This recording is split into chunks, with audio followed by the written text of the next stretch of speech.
कांग्रेस वैसे ही तबाह होती जा रही है, इसलिए दिल्ली से अरविंद केजरीवाल के अलायंस होने के बाद अरविंदर सिंह लवली जानते हैं कि कोई सीट जीतेगी नहीं, बहुत बुरी तरह से हारेंगे, जमानतें जब्त होंगी।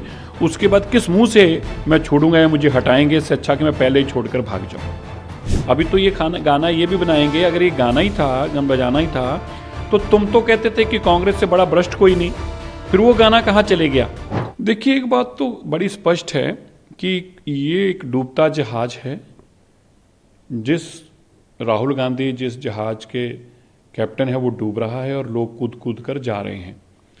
एक स्टेट प्रेसिडेंट का इस्तीफा दे देना और स्टेट प्रेसिडेंट का ये कहना कि तुम अरविंद केजरीवाल ने फ्रॉड किए दिल्ली के साथ, कोई काम नहीं किया और तुम उसकी गलत तरीके से उसकी अच्छी बातें कर रहे हो जो कि सच नहीं है, लोग उससे परेशान हैं, दुखी हैं और तुम उसके साथ खड़े हो रहे हो।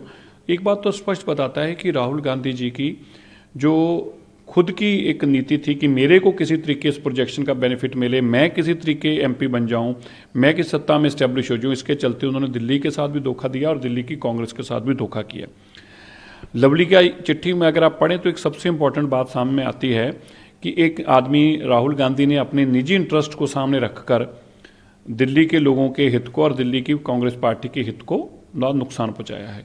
लेकिन कांग्रेस वैसे ही तबाह होती जा रही है, इसलिए दिल्ली से अरविंद केजरीवाल के अलायंस होने के बाद अरविंदर सिंह लवली जानते हैं कि कोई सीट जीतेगी नहीं, बहुत बुरी तरह से हारेंगे, जमानतें जब्त होंगी। उसके बाद किस मुंह से मैं छोड़ूंगा या मुझे हटाएंगे, इससे अच्छा कि मैं पहले ही छोड़कर भाग जाऊं।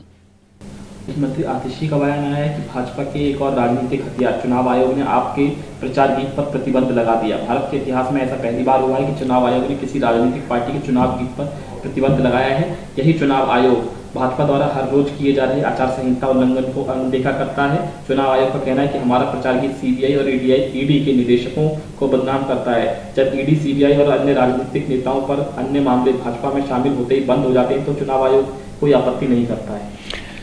देखिए, पहली बात तो इससे बड़ा आतिशी का झूठ क्या हो जा सकता है कि हमारे गाने को बैन कर दिया। ये सबसे बड़ा फ्रॉड और झूठ है आतिशी जी का। इलेक्शन कमीशन ने उसकी इजाज़त ही नहीं दी कभी। एक दूसरी बात, अगर आतिशी जी और अरविंद केजरीवाल चाहेंगे कि हम तो हाई कोर्ट के भी खिलाफ लिखेंगे, उसने हमें जमानत नहीं दी, हम तो सुप्रीम कोर्ट को भी कहेंगे वो बेईमान है, हम तो ईडी को भी कहें, तो ये देश तो नहीं चलेगा ऐसे।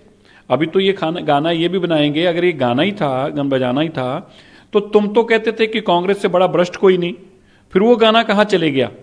और अगर तुम्हारी बात ही सच मान ली जाए तो जिनके साथ तुमने अलायंस किया, तुम तो कहते उन्होंने देश को लूटा है। इसलिए आप अगर ईडी को, सीबीआई को, हमारी जुडिशरी को बदनाम करेंगे तो इलेक्शन कमीशन कभी भी ऐसी चीज़ों की इजाज़त नहीं देता। वो जानबूझकर ऐसा गाना उन्होंने बनाया था ताकि रिजेक्ट हो जाए और फिर हम उसकी सहानुभूति लेने की कोशिश करें, लेकिन एक्सपोज हो चुके हैं।